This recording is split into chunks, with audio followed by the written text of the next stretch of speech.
that a breakup? I think we have a situation right here. On the filling station. Hey, what's happening? Nothing much, man. Finally, we get to connect in 2021, you know. I know, right? You know, at some point, I was actually getting nervous that you're going to say, nah, it's been too long. I'm not doing this, man. What can you do? You know, so... This is interesting times we're living in. Yeah. Like Nostradamus. Yeah. Not Nostradamus, Macbeth. May you live in interesting times. I know I jumped this on you. I pretty much called you like, what? I sent you a text about, 20 minutes ago, and I'm like, we're doing your episode today. And when you said, cool, I got a window, I was like, yes! Get in! So, we've been planning this for weeks. Yeah, it's definitely happening today. And, for those who are listening to the podcast for the first time, it touches on breakup stories that people would like to talk about with a view to give you lessons from their experiences. And one of the reasons why the podcast is doing great is because I do my best to keep people anonymous, which brings me to the fun part. I got your name. So the name I'm giving you is from Somalia. Okay. And it's only 4 letters. It's Hani, which is Hani. Hani. Yeah, and what Hani means is jovial, happy. Oh, wow. Yeah, and from speaking to you the few times I've spoken to over the phone, you are that person. You are genuinely a happy, bubbly person. Aww. Would you agree? Would you agree? Sometimes I will. Yeah, I do have my low days, but... And the other reason why the podcast is doing great is we bring real life lessons to the table. But before we get to that part, I want you to give me the name of the guy that you're going to talk about. What are you going to call him? Well, the main guy that I'm going to talk about. The main guy. You say the main guy. Are we talking about quite a number of fellas today? Like mainly 2, but okay. The real crux of this breakup story has to do. Let's call him Alex. Okay, Alex. Yeah. Yeah. Okay, so this is mainly about Hani and Alex. And what's the name of the other guy who's going to come in the equation? We'll call him Joe. Joe. Call him Joe. Cool beans. Right now, let's go straight into the lessons. What would you like people to learn from the story you're going to share today? Well, I think one of your previous breakup stories touched on. Well, I've had a couple of them, so I guess nothing new under the sun. Mm-hmm. One of the things that I would really talk about is like just dating online in general, like starting anything strictly online. Mm-hmm. I would be like, you just need to take everything with a boulder of salt. Whoa, not even a pinch of salt, yeah? A whole boulder of salt. Like an entire boulder of salt. Wow, that is mad. Okay, so when it comes to dating online, take everything with a boulder of salt. Yeah. Okay. And then lesson? One of the other things that that I would say is relaxing your standards. Mm-hmm. Just be careful of doing that, and just be mindful of the fact that you have standards for a reason. Mm-hmm. And a third, I'm going to give you a third one. Be very conscious of some of the things that you're going through when you get into certain relationships or situationships, as some of our audience may like to call. Of course, You have to be very mindful of what you're going through emotionally that drives you to sometimes lower your standards in a relationship, or lower your standards when you embark on dating a person that you wouldn't normally date. Go for, nice. So are those the 3 main lessons? Those are the 3 main ones. Cool. Yeah. So I'll just play them back. First one up, when it comes to dating online or starting anything online, take everything with a boulder of salt. Lesson number 2, being mindful of relaxing your standards and being mindful of the fact that you have set them like that for a reason. And then last but not least, be conscious of the things you're doing. Be conscious of the things you're going through emotionally when you get into a relationship, because those could be the reason why you might start lowering your standards. Yeah. Cool. Let's get into it. Tell me about Alex, where Uh, or Joe. I don't know which one of the two you're gonna talk about first, but how did you guys meet? okay, so Joe and I have been friends. Like we met a long time ago. He was like, he's that guy that you go one day you're like kind of lost in just you're awkward, you're lost, you're new somewhere, and you see Joe for the first time, and you're like, Yeah. wow, who Yeah. is that? Mm-hmm. And then Joe and I ended up dating years later. Mm-hmm. So we met years ago, and then we stayed off and on friends, and then we dated, and that was a long distance relationship that kind of it was tough. It broke off around a pretty difficult time in my life, as well as in hindsight his. Okay. And around that time that we broke up, we he was going through something, and then I also was going through something. But at the time, I lived in China, Mm-hmm.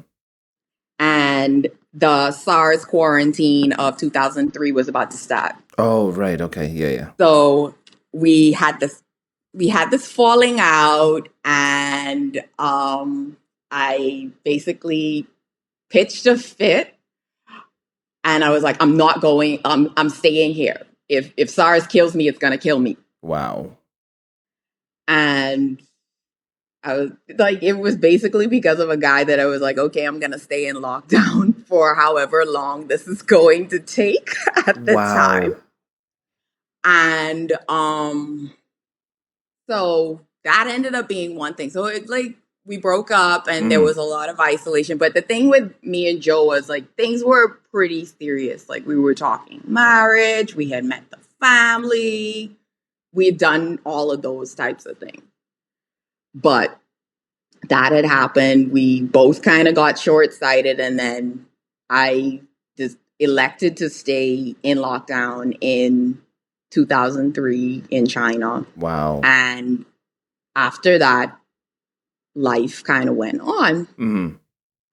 Now, along with dating after the breakup with Joe came a string of duds that I ended up dating. Wow. No, no, no. And Why it did? was But why do you think that was? you know when you're it's like you've been with this person, and you thought that that was it for you, and Yeah. then it isn't, and you're doing all these things to try, and it's almost like you're trying to cancel out the fact that you were with them. Oh, right. So you're doing the most to forget them. Is that correct? You're doing the most to try your best to be like that didn't happen. Even it may have been the best thing that ever happened to you, that may Yeah. have been the love of your life, but you're doing everything to try and forget them. And so before I dig in deeper here, Joe's story, how closely related is it to Alex? It's a it because it comes toward the end. It Inter- comes toward the end. Interesting.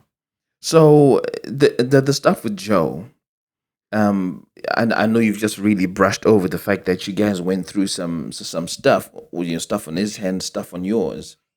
Mm-hmm.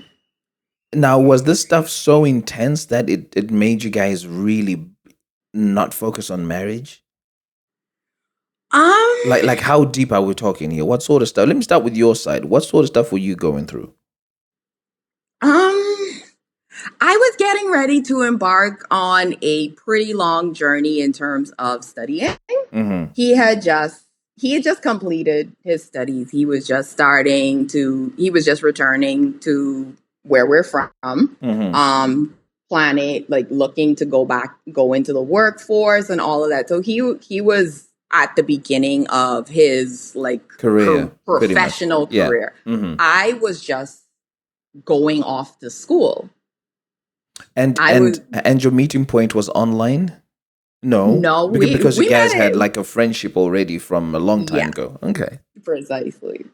So, we like that. That's essentially what happened. And like he was going through the whole trying to get into his professional career Yeah, and yeah, yeah. establish that, while had just moved to And China to okay, start my professional, not even career, this but is your my training. academic journey. Yeah.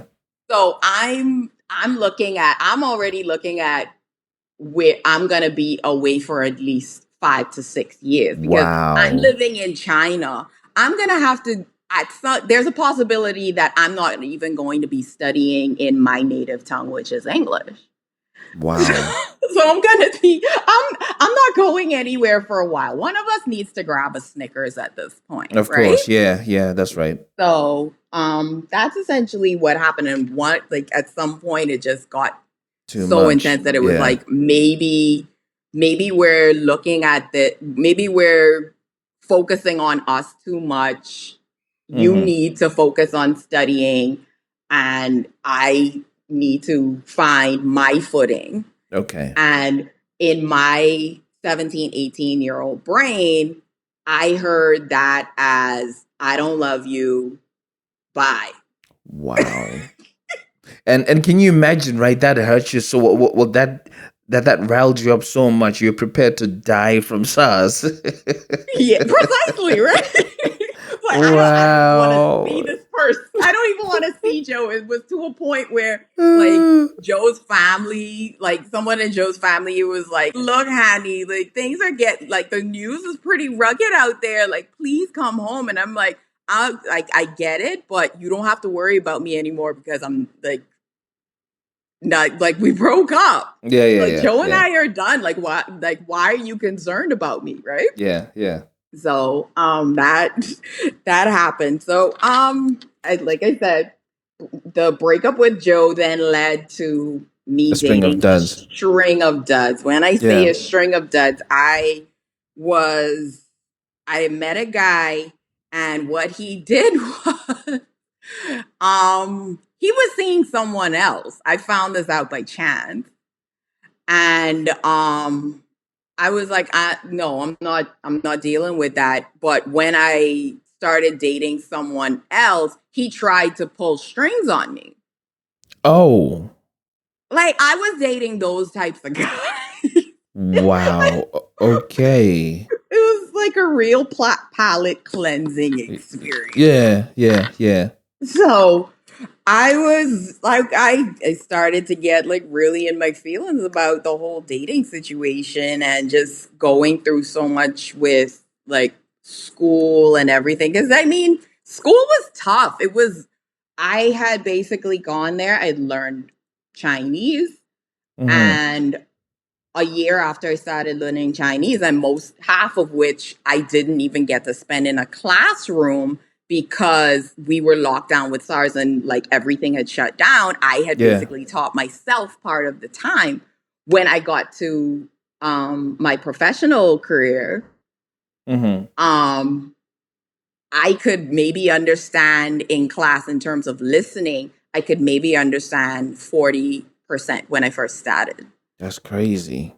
So like there were many days when I would like, people would like, my family would have to talk me down. Like my parents were like, honey, are you sure you want to come home? Like, we'll support you either way, but Yeah. is this really what you want to do? You've dreamed of doing this for years, you know?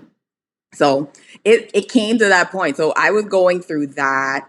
And in retrospect, I was also going through dating a string of idiots Mm-hmm. when high five started.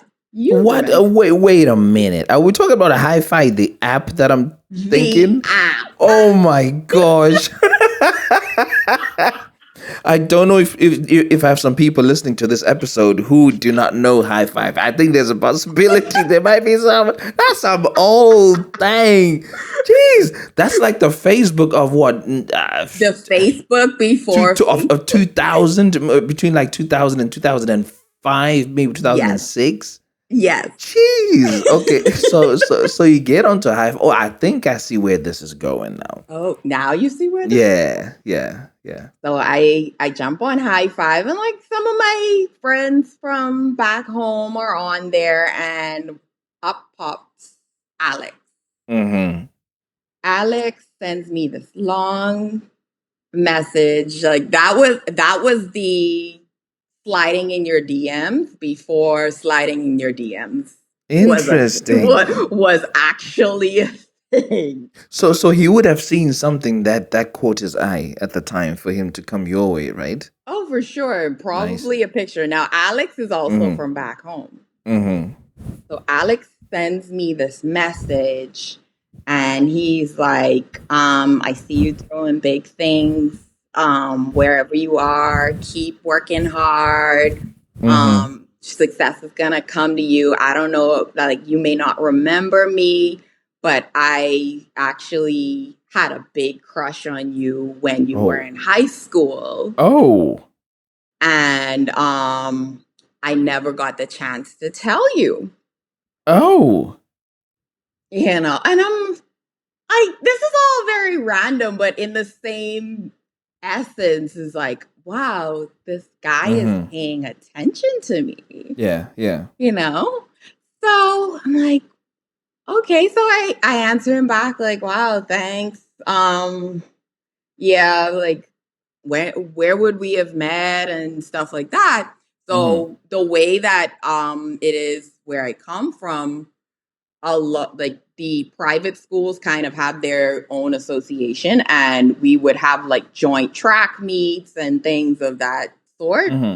So you would meet people from not only your school but other private schools on that particular in that particular like area, like that region. Yeah. And you would make friends with people from other schools, especially private schools. So it was almost kind of like you always had cliques going on around there.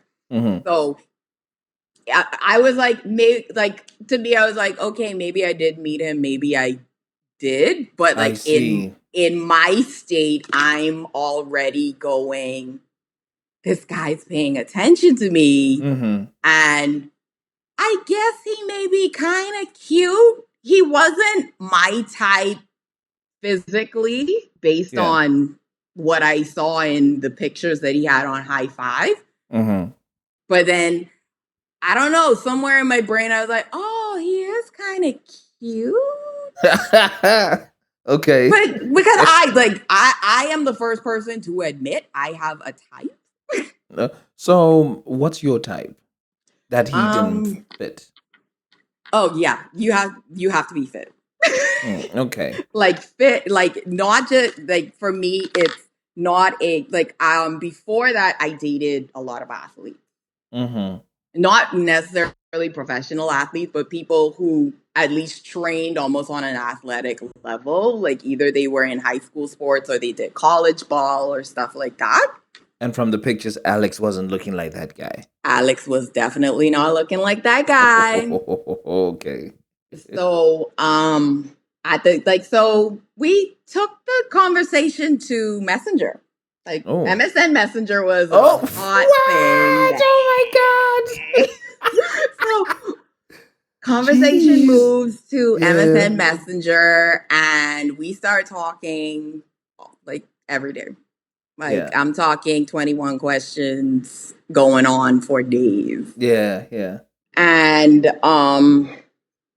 this was like the beginning of, I think, my third year in med school. Mm-hmm.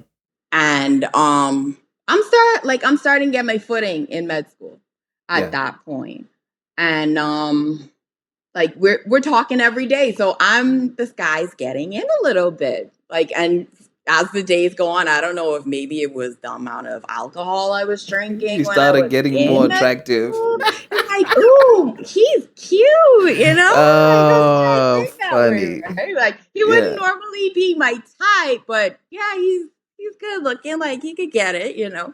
Yeah. So we're talking like almost every day, and then I like to write poetry. Like I don't particularly share my poetry unless like I really feel for you. Mm-hmm. Because for me, like poetry and cooking are things that are very intimate for me. Like I have to, like you either have to be family or I have to be like intimately into you for me to either cook for you or share my poetry with you. Yeah. And I wrote a piece, and one day I shared it with him, Nice. and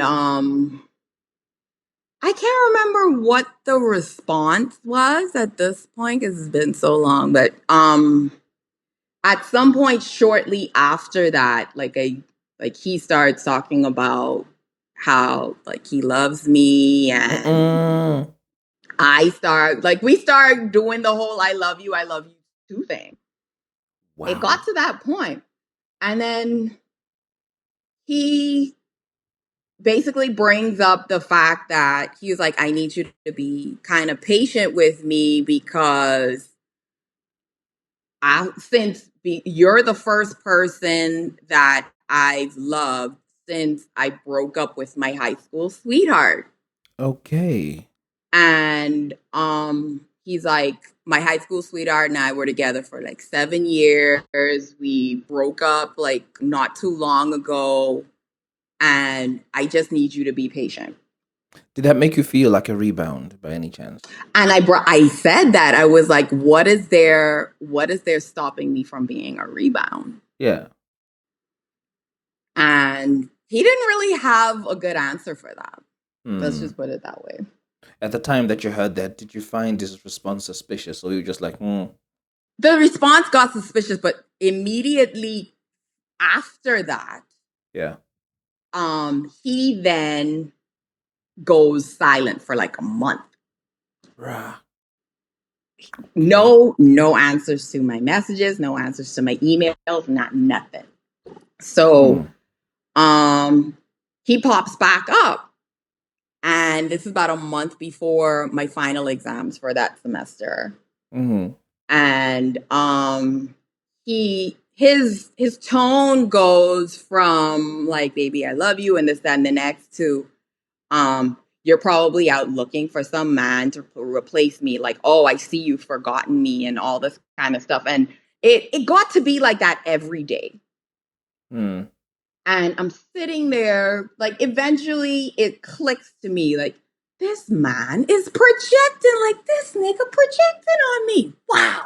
Yeah. So I said, well, these kinds of responses, the more you do this, the more I think you have something to tell me.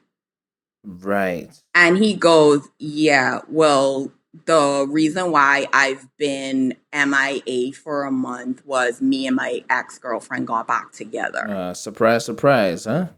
And he tells me this about 3 hours before my final exams start. Stress. Oh, yeah. So I walk into, he tells me this, and he's like, I don't want this to end. I love you, and this, that, and next, yada, yada, yada. So out of curiosity, how long had this communication been going for at this point? October, November, December. 4 or 5 months? So 4 or 5 months, and you guys were so deeply in love with each other that it was enough for you to feel the pressure for your exam. Oh, yeah. Because at this point, we're talking like every single day. Every single day. And then, of course, he's also back home. So I would go home after my exams for the break. And it's not the Christmas New Year break because I live in China. Surprise, surprise. It's Chinese New Year. So was that the first time you got to see him in person? yeah, so I wasn't planning on calling him when I got home. He came to my house, and Alex shows up, and he's adamant that we haven't broken up at this point. And I'm like, Jesus, this guy really has no goddamn clue. But of course, I also don't have a clue because in my head, I I can't tell you what it was about him, but I opened the damn door when he came by. Like, So I so so literally opened the door. so here's the thing for me. He told you that he decided to get back with his ex. You're about to write your exam. I guess you wrote your exam. But when he told you that I'm getting back with my ex, did you decide to split up with him? What did you do and say to him? I decided to split. I literally said, I was like, no, I can't do this. I can't be another woman. And And what was he his reaction to that? I went to my exam after I said that. I closed my computer and I left because I was a like if I had stayed any longer, I would have been late for my exam. Okay, right. Like it was one of those situations. So So you didn't actually get to hear what his reaction was because you literally shut the laptop and went straight to your exam. precisely. Mad. So you wrote your exam, you finished. Did you open it back up and say, okay, so what were you saying? What happened? I was prepared to be done. I was prepared to be done with it because I was like, look, I love you. I genuinely love you, but Yeah, I am not going to be this. that I don't girl. play second chair Yeah, to yeah, nobody's orchestra. yeah, yeah, I shouldn't have to, you yeah, know. yeah. So, cried my eyes out, drank myself to bits that night. A couple of days later, he comes back like, "Hey, baby, how are you?" And I'm like, "Are you fucking serious, dude?" Well, Like, but you see, here's the thing, right? And the reason why I asked that question is, uh, from what you've told me so far, it doesn't yeah. sound like you said to him, "Okay, you've decided to get back with your ex. Leave me alone." No, Right? I don't think I never said the words "leave me alone." That's So very true. so what signal did you give him that would make it impossible for him to come knocking on your door? That didn't come till later, and Ah, this is where the story gets stupid. So I go home. yeah. So why were you surprised when he came knocking on your door?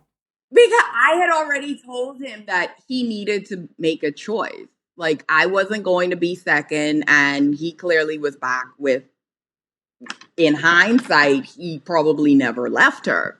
Mm, So I go home, and he shows up at my house, yeah. and I'm like, he's insistent that we haven't broken up. He's like, I didn't. He's like, I didn't say we were done, and I'm like, okay, if this is going to be how it's going to be, then you're going to have to face the fact that I'm going to be dating other people. But And he wasn't wrong though, was he? From what you've told me so far. that we weren't done? Yeah. Clearly not, right? So what was stopping you from just making it obvious and very clear to him that hey, we are done? I had like I'm very I don't know. I've never been that person to go, fuck you, get out of my house. I never want to see you again. Because where I live, because Mm-hmm. everyone is so intertwined, Mm-hmm. like you're gonna run into this person. They're gonna be friends with one of your friends and it's gonna get messy. But the thing is, you don't actually need to say "fuck you" for it to stop. I It so could, be, want it to stop. it could just be as simple as saying, "Hey, do you know what? You've made your choice to be with your ex. I think you need to respect her and respect me. So please don't come I, looking after me." And that's but it. that's just it. You could say it like that and Yeah. they'll still come a knocking. And that's exactly what happened. I was like, you made your choice. I can't be second fiddle. And it was like, I didn't tell you you could leave. Rah. Okay. So he comes to my house and I was like, look, if you're not letting me go, you're going to have to face the fact that I'm gonna be dating other people. And all of a Yeah. sudden I was a whore. I was intentionally going out looking for men to like make him upset and this, that, and the next. Like it became very verbally almost abusive, if not like if it wasn't abuse, it was Yeah. very high aggression. It's funny though. That but within that culture, the one that you're referring to, if you decided to tell him to fuck off, right? it Mhm. would be a whole mess. Oh yeah. Oh yeah, she said this, she said that. But it seems like it's okay for him to say it. Oh yeah. It's Is that crazy, right? so is that what it's generally like where you come from? Is the patriarchy issue that big? Oh yeah, it definitely is. It Wow. remains that way now.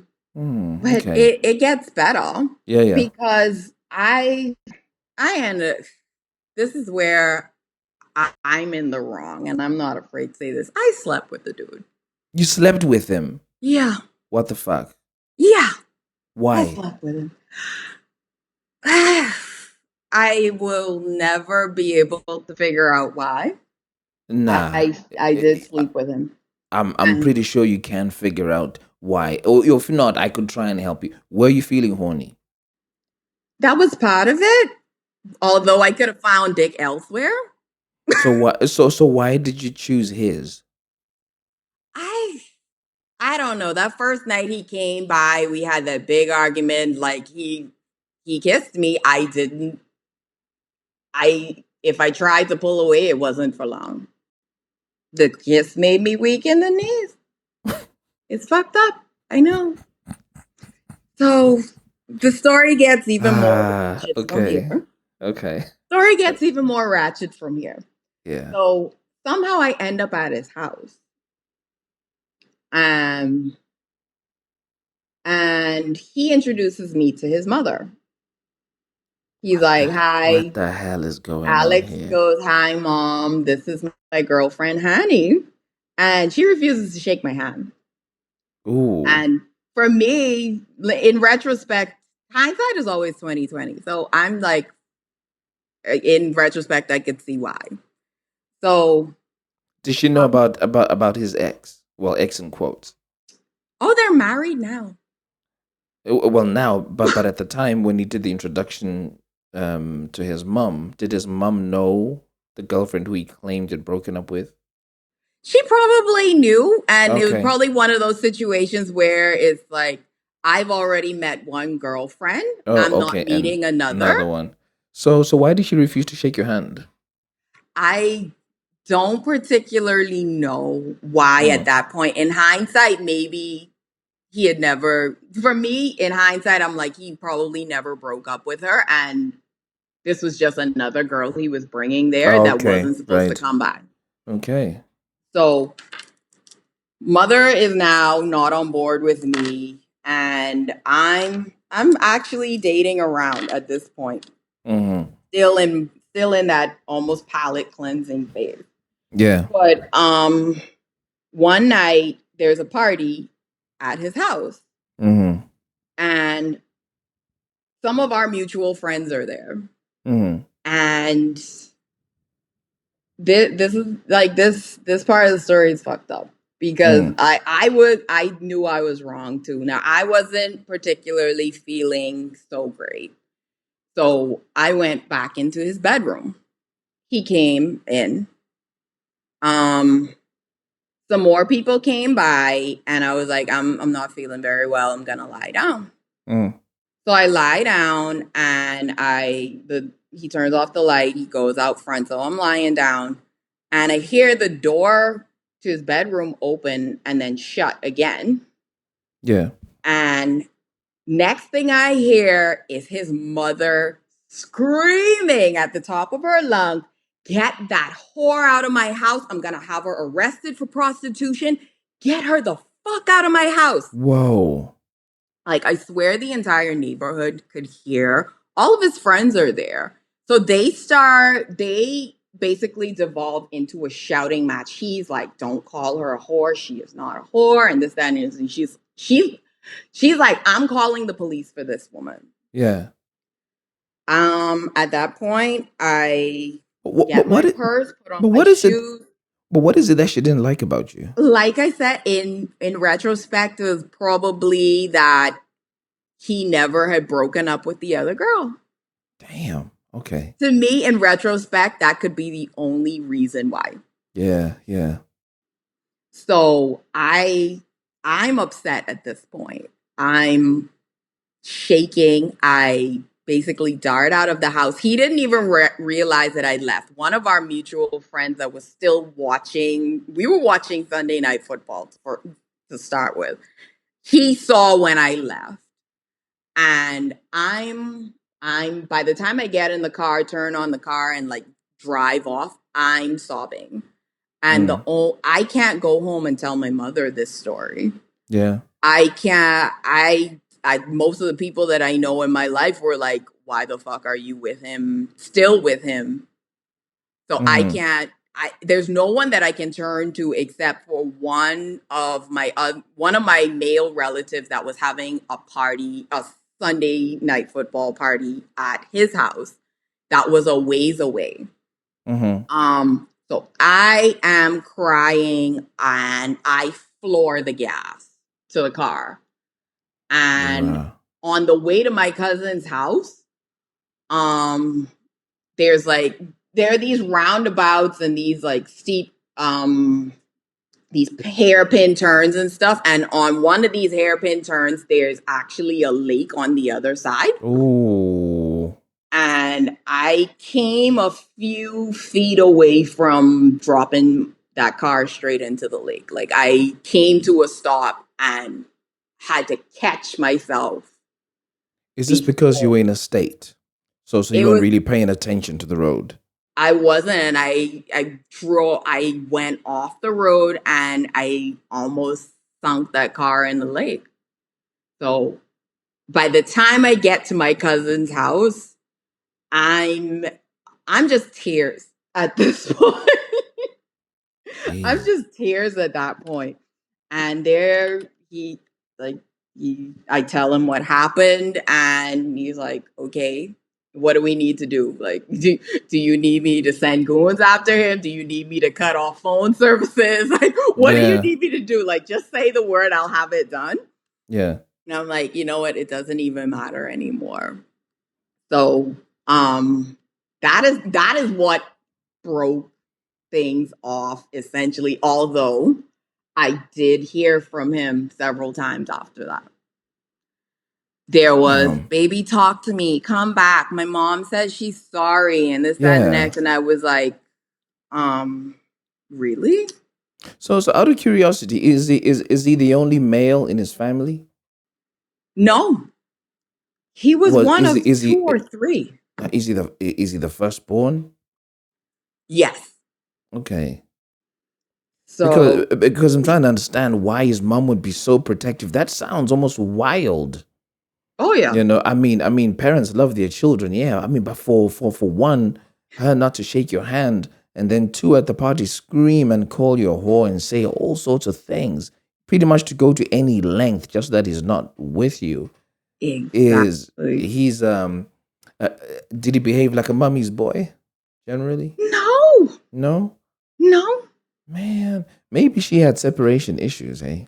Maybe. I still hold fast to the belief that this other girl had never left the picture. Yeah, that's probably what it was. And I had a really tough time with that because I just remember just going back in my head and I was like, as nasty as the breakup with Joe was, his mother would have never done that to me. Yeah, it's and that's why I'm asking the questions about the mother as well. You know, there's certain things that you wouldn't expect from people who are older than we are. You know, precisely. Whether it's mothers, fathers, aunties, uncles, just somebody within a certain age range that we look up to and pay respect. We wouldn't expect this kind of behavior. Exactly. And it was pretty wild. Like I never told my mom the complete story, but she always had it in her head that my mom has this perception. She has this like way of reading people and it's uncanny. He would come by and she would say good night, but she wouldn't really interact with him. And I remember the first time he came to my house, he was like, next time he comes to my house, tell him to go back to that woman he came from before you. Bruh. because he been to another woman's house before he been here. No, he's not Yeah. coming to my house like that. Wow. Like, I don't How know does? how she saw that. Yeah. I Not still parents. don't know because I never told her what happened. You see, parents have an eye for this sort of thing, It's true. and when people tell you that older people are wiser, it's really true because they It's see a true. whole heap of stuff that we don't see. And out of curiosity, what did Alex's dad have to say about this whole situation? I never actually met Alex's dad, and during the times that we would speak, he always told me that he had a strained relationship with his father. Hmm.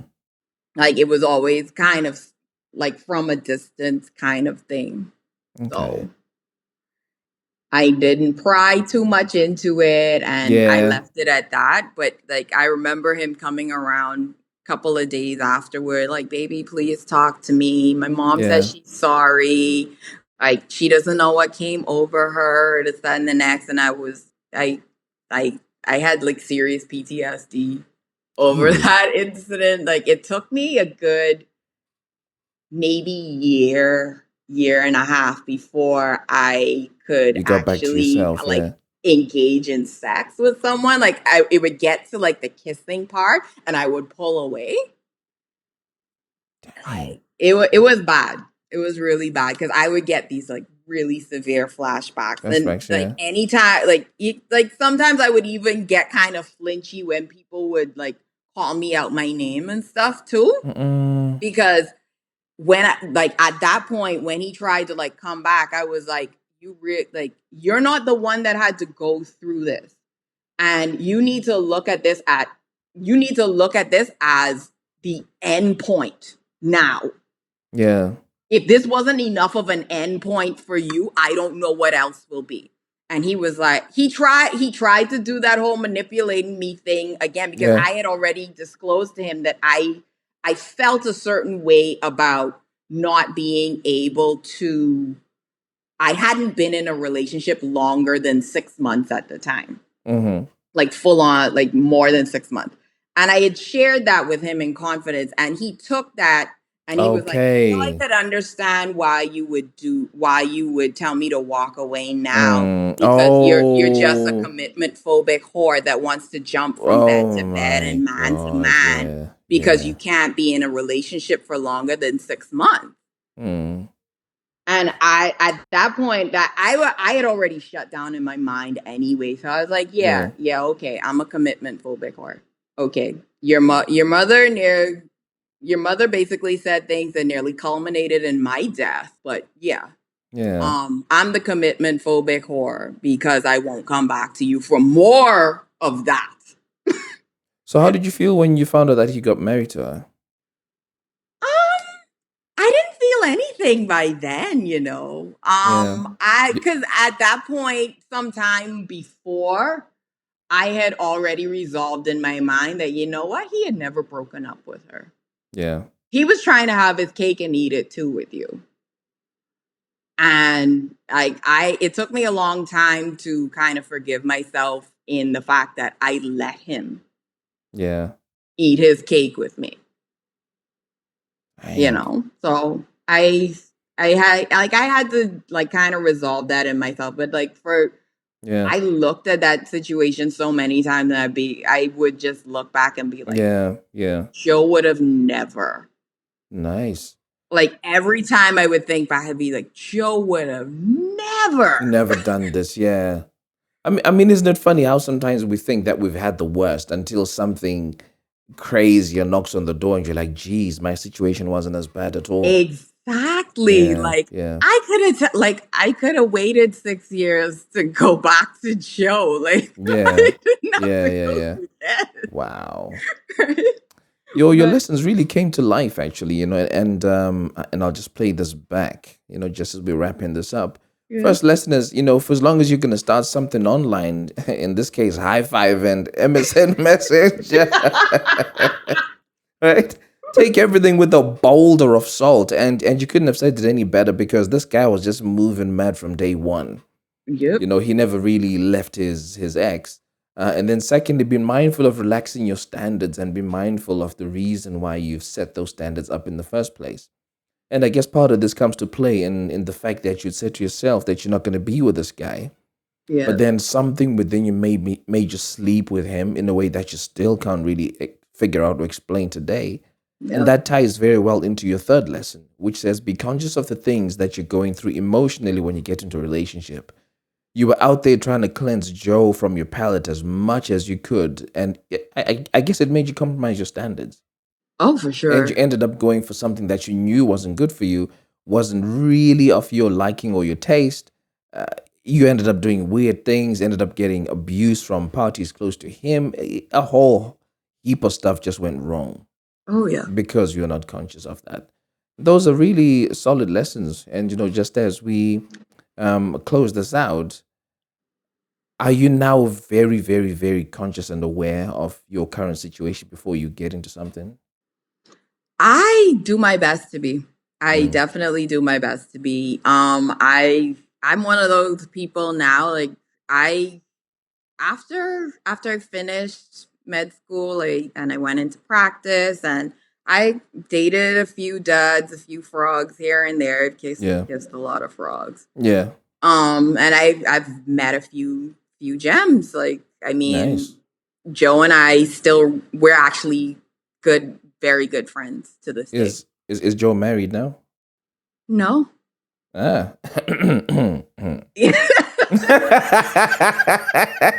I ain't saying nothing. I ain't saying nothing. Joe's not married, but he's doing very well, and our friendship has just been Yeah. our bond has been like we've been really great friends for Yeah. years since Yeah. everything and above, like gone through so many things together. But for me, that whole situation kind of once I finished once I started practicing and like dating people while I was abroad, it for me, I had written down after that particular situation happened, I jotted down what my standards were. I wrote them in black and white, Yeah. in handwriting. Yeah. And I told myself, these are the things that are my standards and these are my deal breakers. And for the most part, I have not strayed from that, even though I'm now like in my mid 30s and haven't been married myself. Mhm. But for me, I confronted the possibility that I may not get married. Mhm. I may not get married. My idea of family may not look conventional like the traditional family unit looks for some people. And I've gotten comfortable with that. Mhm. Mm. I've gotten really comfortable with that, but I told myself like I'm not I used to have a standard that said I wouldn't date someone who's divorced. That may be plus minus, but other than that, the other however many standards that are written down in that book, I'm not gonna go look for the book and count right now. Those are Mhm. still intact. Like I don't sway too far from what I've told myself that I will not compromise on in Yeah. terms of Yeah. relationships. Standards. Those are really good standards to uphold. Yeah. Nice. Well, thank you very much, Hani, for sharing this rather interesting story. Thank you for having me. And I'm very confident that those who are listening to this podcast have managed to get some really, really good value from the lessons you've presented. And for those again who are regulars on this show, I'm your host Tinto. I'm glad that you tuned into this one, and I look forward to connecting with you again next weekend. Peace. Tell me what you're feeling. Satis on Daro Raini and Chagezai. Tell me what you're feeling. Now that it's over. Satis on Daro Raini and Chagezai. Let me talk about my feelings. Let me talk about my feelings, yeah. Urudoi motoru noto kujidziru amai. Kujidziru amai. Love is a fire. Urudoi motoru noto kujidziru amai.